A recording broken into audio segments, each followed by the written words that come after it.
চাওঁতে চাওঁতে আহি পাই গ'ল মেট্ৰিক পৰীক্ষা আৰু এতিয়া মেট্ৰিক পৰীক্ষাৰ বাবে মাত্ৰ এটা মাহ আছে, জানুৱাৰী মাহটোৱে আছে। তাৰপিছত তোমালোকৰ মেট্ৰিক পৰীক্ষা ষ্টাৰ্ট হ'ব ফেব্ৰুৱাৰী মান্থত। তো এতিয়া চাওঁতে চাওঁতে মেট্ৰিক পৰীক্ষা আহি গ'ল, কিন্তু ইফালে আমাৰ প্ৰিপেৰেশ্যন একোৱে পঢ়ি হোৱা নাই। বহুতো ষ্টুডেণ্টছে কমেণ্ট কৰিছে যে সিহঁতে একোৱে পঢ়ি হোৱা নাই।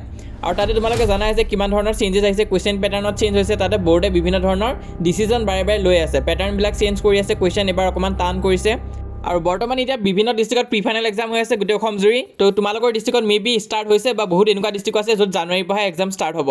তো তাৰে মাজত তোমালোকে এতিয়া প্ৰি ফাইনেল এক্সাম দি আছা, বিভিন্ন ধৰণৰ চেলেঞ্জেছ ফেচ কৰিছা, কিন্তু ইয়াতকৈ এখন ডাঙৰ যুদ্ধ আহি আছে, যোনটো হৈছে তোমালোকৰ মেট্ৰিক পৰীক্ষা। তো আজি এই ভিডিঅ'টো মেইন প্ৰশ্নটো হৈছে তোমালোকে মেট্ৰিক পৰীক্ষাৰ বাবে সাজু হৈছা নে নাই। কাৰণ বহুতো ষ্টুডেণ্টছে এতিয়াও মোক কমেণ্ট দিয়ে, মই দেখা পাওঁ যে একোৱে পঢ়ি হোৱা নাই। আৰু হোৱাটছএপতো বিভিন্ন ষ্টুডেণ্টছে কমেণ্ট দি থৈ দিছে যে সিহঁতে একো পঢ়ি হোৱা নাই আৰু বুজি পোৱা নাই এতিয়া কি কৰিব। আৰু আজিকালি কি হৈছে, চিৰিয়াছনেছটো নাহা হৈছে। তোমালোকে ধৰিলে পঢ়িবও বহিছা, তাৰে তোমালোক 15 মিনিটৰ পিছত আমনি লাগি যাবগৈ, লাগিব যে এইটো মই কি পঢ়ি আছোঁ একো বুজি পোৱা নাই, তেনেকুৱা নিচিনা লাগিব। আৰু তোমালোকক ফোন চাব মন যাব। ফোনতো যদি তোমালোকে লেকচাৰ, ইউটিউব লেকচাৰ যদি কিবা এটা লগাই লোৱা, সেইটো ভিডিঅ' তোমালোকে কমপ্লিট চাব নোৱাৰা, অকণমান চাই এনেকুৱা লাগে যে নাই এইটো মই আৰু পাৰি থকা নাই, বেলেগ এটা ভিডিঅ' চাওঁ বা ইনষ্টাগ্ৰাম স্ক্ৰল কৰি লওঁ। তো তেনেকুৱা নিচিনা থটছ তোমালোকৰ মাইণ্ডত আহে। কাৰণ ইউটিউব শ্বৰ্টছে হওক বা ইনষ্টাগ্ৰামে হওক, ইহঁতে কি কৰে আমাক এলেহুৱা বনাই দিয়ে আৰু আমাক বেলেগৰ লাইফৰ ওপৰত বেছি অবচেছ বনাই দিয়ে যে বেলেগৰ লাইফত কি চলি আছে আমি সেইবিলাক চাওঁ। কিন্তু বেলেগৰ লাইফত ফ'কাছ কৰাতকৈ তোমালোকে আগতে নিজৰ লাইফত এবাৰ ফ'কাছ কৰি চাবা। তোমালোকৰ ঘৰৰ অৱস্থা কেনেকুৱা হৈ আছে, মা দেউতাই যে কষ্ট কৰি আছে তাৰ ফল তোমালোকে সিহঁতক দিব পাৰিছানে নাই, সেইবিলাক ভাবি চাবা।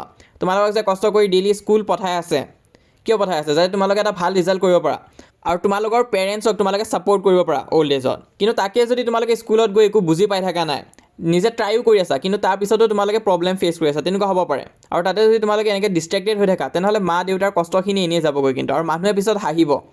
তো আমাৰ ছ'চাইটিখনো তেনেকুৱা কিবা এটা যদি তোমালোকে ভুল কৰি দিয়া, যিমানে ভাল কাম নকৰা কিয়, এটা সৰু ভুল হ'লেও কিন্তু মানুহে কিন্তু পূৰা চান্স লয়, তোমালোকক বহুত হাঁহিব, মা দেউতাক স্পেচিয়েলি তোমালোকৰ হাঁহিব। তো সেইবোৰ কথা তোমালোকে অকণমান ভাবি চাবা। আৰু চোৱা, কিছুমান অপৰচুনিটি তোমালোকৰ নাথাকিব পাৰে। কিছুমানৰ হয়তো দামী দামী কোচিং ইনষ্টিটিউট থাকিব পাৰে, যোনে এফৰ্ড কৰিছে। কিছুমানে হয়তো দামী দামী কোৰ্চ ল'ব পাৰে, যোনবোৰ তোমালোকৰ হাতত নাথাকিব পাৰে। কিন্তু তোমালোকৰো এটা ড্ৰিম আছে, যোনটো হৈছে তোমালোকৰ মা দেউতাক প্ৰাউড ফিল কৰোৱা, তোমালোকৰ মা দেউতাকো যাতে তোমালোকে স্পেচিয়েল ফিল কৰাব পাৰা।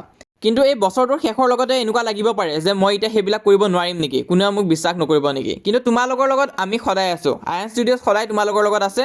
আৰু আমি লাষ্টলৈ ডিছকাছ কৰিম এই যিবোৰ প্ৰব্লেম হয় ইয়াৰ চলিউশ্যন কি হয়, আৰু এই শেষ মাহ জানুৱাৰী মাহটো তোমালোকে কেনেকুৱাকৈ পঢ়ি যাবা যাতে এটা ভাল ৰিজাল্ট কৰিব পাৰা। তো সেইটো কাৰণে ভিডিঅ'টো সম্পূৰ্ণ চাবা। তো প্ৰথম মই প্ৰি ফাইনেলৰ কথা ডিছকাছ কৰিম। প্ৰি ফাইনেলৰ কথা ডিছকাছ কৰাটো খুবেই ইম্পৰ্টেণ্ট হয়, কাৰণ বহুতে প্ৰি ফাইনেল দি ডিম'টিভেট হৈ গৈছা। কিয়? কাৰণ কিছুমান ডিষ্ট্ৰিক্টত পেপাৰ বহুত টান আহিছে। তো চোৱা, টান অহাটো বেয়া কথা নহয়, এইটো কৰেই। প্ৰি ফাইনেল এক্সামত পেপাৰবিলাক অকণমান টানকৈ কাটেই মেট্ৰিকতকৈ। এই কাৰণে কাটে যাতে তোমালোকে যদি প্ৰি ফাইনেলত অকণমান কম নম্বৰ পোৱা, তেতিয়াহ'লে আৰু প্ৰিপেয়াৰ কৰিবা মেট্ৰিকৰ কাৰণে, সেইকাৰণে টান কাটে। তো সেইটো বেয়া কথা নহয়।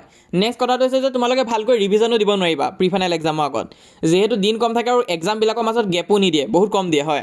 তো সেইটো কাৰণে প্ৰি ফাইনেলৰ আগত ৰিভিজন কৰাও ইমান এটা নহয় পচিবল। আৰু তাৰপিছত কি হয়, তোমালোকে নিজৰ মিষ্টেক কিছুমান পাবা। কিন্তু এই কথাটো এইটো খুবেই ইম্পৰ্টেণ্ট পইণ্ট হয়, তোমালোকে যে মিষ্টেক কৰিবা প্ৰি ফাইনেল এক্সামত, সেইটো ভুল নহয়। মিষ্টেক কৰাটো একো ভুল নহয়। তোমালোকে মিষ্টেক কৰিছা হয়, কিন্তু সেই মিষ্টেকবিলাক তোমালোকে মেট্ৰিকৰ আগে আগে ইম্প্ৰুভ কৰিব লাগিব। প্ৰি ফাইনেল এক্সাম এই কাৰণে দিয়া হয় যাতে তোমালোকে নিজৰ মিষ্টেকবিলাক মেইন পৰীক্ষাটোৰ আগত গম পোৱা। তো সেইটো কাৰণে প্ৰি ফাইনেল এক্সাম দিয়া হয়। তো প্ৰি ফাইনেল এক্সাম টান হৈছে হয়, এইটো টান হ'বই। মেট্ৰিক কিন্তু অকণমান প্ৰি ফাইনেলতকৈ সহজ আহিব, হ'লেও প্ৰি ফাইনেলটো টান দিয়েই। নেক্সট কথাটো হৈছে যে তোমালোকৰ ৰিভিজনো ভালকৈ হৈ নাথাকে, কিন্তু ইয়াৰ পিছত ৰিভিজন কৰিব লাগিব। ইয়াৰ পিছত এনেকুৱা নহয় যে নতুন টপিক শিকোঁতে তোমালোকে 2-3 দিন পাৰ কৰি দিছা, তেনেকুৱা কৰিলে নহ'ব। এতিয়া তোমালোকে ৰিভিজন দিব লাগিব, যি যি পঢ়ি আহিলা গোটেইখিনি ৰিভিজন দি থাকিবা, তেতিয়াহে পিছলৈ মনত থাকিব, নহ'লে পাহৰা যাব। আৰু লাষ্ট কথাটো হৈছে যে মিষ্টেক চবেই কৰিব, কিন্তু যোনে মিষ্টেকৰ পৰা শিকে, তো সিয়ে এক্সামত মানে টপ স্ক'ৰ কৰিব পাৰে। তো সেইটো কাৰণে তোমালোকে নিজৰ মিষ্টেকখিনিৰ পৰা শিকিব লাগিব। কাৰোবাৰ হেণ্ডৰাইটিং বেয়া হৈ আছে, তোমালোকে হেণ্ডৰাইটিং ইম্প্ৰুভ কৰা। কাৰোবাৰ স্পীডত গোটেই পেপাৰখন কমপ্লিট কৰিব পাৰি থকা নাই, তোমালোকে টাইম মেনেজমেণ্টত ফ'কাছ কৰা। তো যি তোমালোকৰ প্ৰব্লেম আছে গোটেইখিনি আইডেণ্টিফাই কৰা আৰু তাৰ চলিউশ্যন ওলোৱা। আৰু এনেকুৱা টাইমতো যদি তোমালোকে যদি ৰিল স্ক্ৰল কৰি আছা, ইউটিউব শ্বৰ্ট স্ক্ৰল কৰোঁতে দিন পাৰ কৰি আছা, তেনেহ'লে প্লিজ নিজকে কণ্ট্ৰল কৰা, কাৰণ দিন এতিয়া নাই। এই একমাহ নিজকে কণ্ট্ৰল কৰিব নোৱাৰিলে চব বৰবাদ হৈ যাবগৈ। যি তোমালোকে কৰি আহিছিলা চব বৰবাদ হৈ যাব। তো চোৱা, আৰু তোমালোকে যিবিলাক ছাবজেক্ট ভয় খাই আছে এতিয়া, যে এইবিলাক ছাবজেক্ট দেখোন বৰ টান লাগি আছে, সেইবোৰ তোমালোকে দেখিবা এক্সাম হৈ যোৱাৰ পাছত চব একদম পানীৰ দৰে লাগিব, ছুপাৰ ইজি লাগিব। কিন্তু এতিয়াহে তোমালোকৰ এনেকুৱা লাগি আছে যে এইবিলাক টান হয়, কিন্তু তোমালোকে এতিয়া প্ৰিপেয়াৰ কৰিব লাগিব তাৰ কাৰণে। তো এতিয়া ফাৰ্ষ্টেষ্ট ৱে কি হয়, তোমালোকে চেপ্টাৰবিলাক কমপ্লিট কৰা। ওৱান-শ্বট লেকচাৰ চাবা তোমালোকে। নেক্সট কথা, তোমালোকে টেক্সট বুক ৰিডিং দিবা। টেক্সট বুক ৰিডিং দিয়াটো মেইন হয়, যিমানে তোমালোকে বাহিৰা কিতাপ নপঢ়া কিয় টেক্সট বুক ৰিডিং দিব লাগিবই।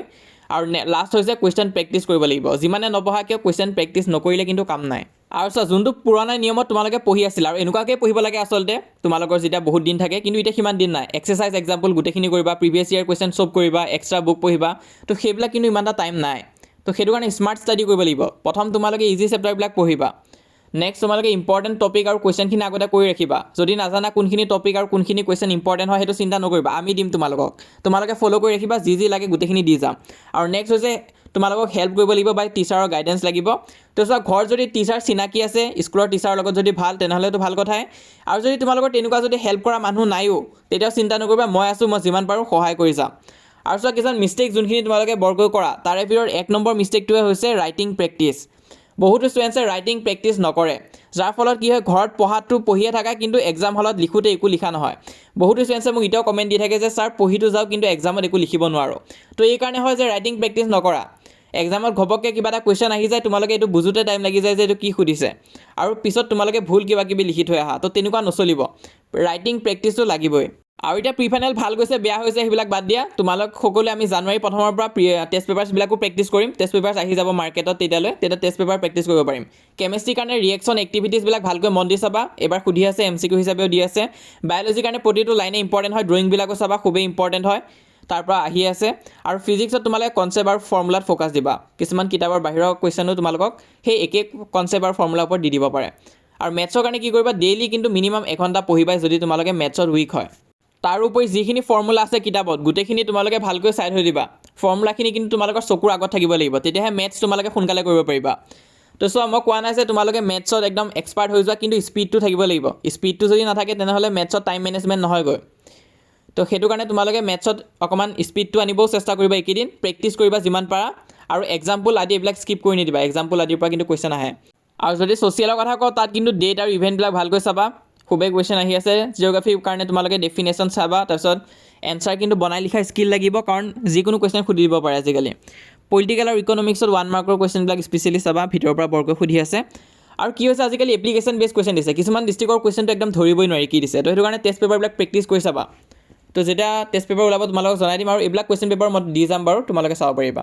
আৰু অসমীয়াৰ কাৰণে কি কৰিবা, অসমীয়াৰ কাৰণে তোমালোকে ডেইলি 1 ঘণ্টাৰ পৰা 1 ঘণ্টা 30 মিনিটলৈ দিবা, যদিহে তোমালোকে আছামিছত দুৰ্বল হৈ আছা। তো তেনেকুৱাকৈ পঢ়িবা, তাৰে 30 মিনিট তোমালোকে কিতাপখনে পঢ়িবা, বাকী বাচি থকা 1 ঘণ্টাটো তোমালোকে কুৱেশ্যন প্ৰেক্টিছ কৰিবা। কুৱেশ্যন প্ৰেক্টিছো লাগিব অলপ, গ্ৰামাৰখিনি পাৰিব লাগিব, গ্ৰামাৰ আদিৰ পৰা আহে কুৱেশ্যন।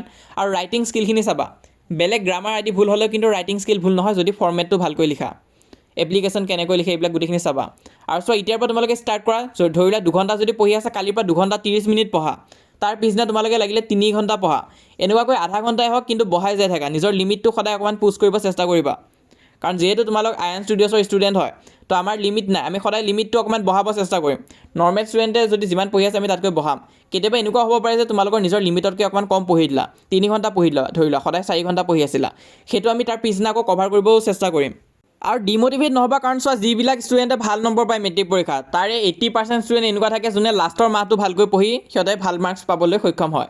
তো সেইটো কাৰণে ডিম'টিভেট হৈ নাযাবা, এতিয়াও চান্স আছে, তোমালোকে খালি আমাক ছাবস্ক্ৰাইব কৰি ৰাখা। বাকী যি সহায় লাগে গোটেইখিনি কৰি যাম। তো আজিৰ পৰা মই মোৰ বেষ্ট দিব চেষ্টা কৰিম, তোমালোকক যিমান সহায় কৰিব পাৰোঁ। বাকী ইংলিছ ছাবজেক্টৰ কাৰণে নক'লোৱে, ইংলিছ ছাবজেক্টৰ কাৰণে থাকি গ'ল, ইয়াৰ কাৰণে মই এটা ডিটেইল ভিডিঅ' আনিম বাৰু পিছলৈ। কিন্তু এতিয়াৰ কাৰণে যদি তোমালোকে অকণমান হেল্প পাব বিচাৰিছা ইংলিছ ছাবজেক্টটোত, তেনেহ'লে আমাৰ ই বুকখন ল'ব পাৰা। তাত writing section, main book, supplementary book, grammar, তাৰপিছত নিউ পেটাৰ্ণৰ MCQ চব পাবা তোমালোকে। তো এতিয়ালৈ একদম বেষ্ট ই বুক হৈ আছে, মাৰ্কেটত যিমান ই বুক আছে তাৰ ভিতৰত চবতছে বেষ্ট হৈ আছে। তো তোমালোকে এখন ল'ব পাৰা। কি আছে তোমালোকে কমন কুৱেশ্যন আদি চব পাই যাবা, MCQ আদি গোটেইখিনি পাবা, ৰাইটিং ছেকশ্যন পাবা, গ্ৰামাৰ পাবা, গোটেইবিলাক চেপ্টাৰ ৱাইজ চামাৰী পাবা, তাৰপিছত কুৱেশ্যন এনচাৰ পাবা, ইম্পৰ্টেণ্ট কুৱেশ্যন পাবা। তো সেইটো কাৰণে তোমালোকে বাই কৰিব পাৰা। অকল 149 ৰুপিজ চলি আছে এতিয়াৰ কাৰণে। তো বৰ্তমান যদি তোমালোকে কিনা তেনেহ'লে 149 ৰুপিজতে ই বুকখন পাবলৈ সক্ষম হ'বা। তো কি আছে ইয়াত চাব পৰা, মেইন বুক আছে, ছাপ্লিমেণ্টাৰী বুক আছে, ৰাইটিং পাৰ্ট আছে, গ্ৰামাৰ পাৰ্ট আছে, যি এক্সামৰ কাৰণে লাগে গোটেইখিনি আছে, একো টপিক বাদ দিয়া হোৱা নাই, আৰু গোটেইখিনি টপিকৰ পৰা কমনো বাছি দিয়া হৈছে। আৰু তোমালোকে যদি লোৱা তেনেহ'লে এই নাম্বাৰখিনিত কণ্টেক্ট কৰিব পাৰা। যদি তোমালোকে ই বুকখন লোৱা, মেছেজ দিবা যে ই বুকখন ল'ম বুলি, তেতিয়া তোমালোকক ৰেছপঞ্চ দিয়া হ'ব। QR কোড দিয়া হ'ব, তাত পে'মেণ্ট কৰি স্ক্ৰীনশ্বট দিলে PDF-খন তোমালোকক পঠাই দিয়া হ'ব। বেষ্ট চেলিং ই বুক হৈ আছে, ল'ব পৰা। তাৰোপৰি ফ্ৰী হোৱাটছআপ চেনেলত জইন হ'ব পৰা, কমপ্লিটলি ফ্ৰী হয়। তো আমি যিমান পাৰোঁ ষ্টুডেণ্টক ফ্ৰীতে সহায় কৰিব চেষ্টা কৰোঁ। তো সেইটো কাৰণে হোৱাটছআপ চেনেলত জইন কৰিবা, লিংকটো মই পিন কমেণ্টত দি দিছোঁ, তাত ক্লিক কৰিলে চেনেলটো অ'পেন হ'ব, জইন কৰি ল'বা। আৰু মষ্ট ইম্পৰ্টেণ্ট, চেনেলটো ছাবস্ক্ৰাইব কৰি ল'বা।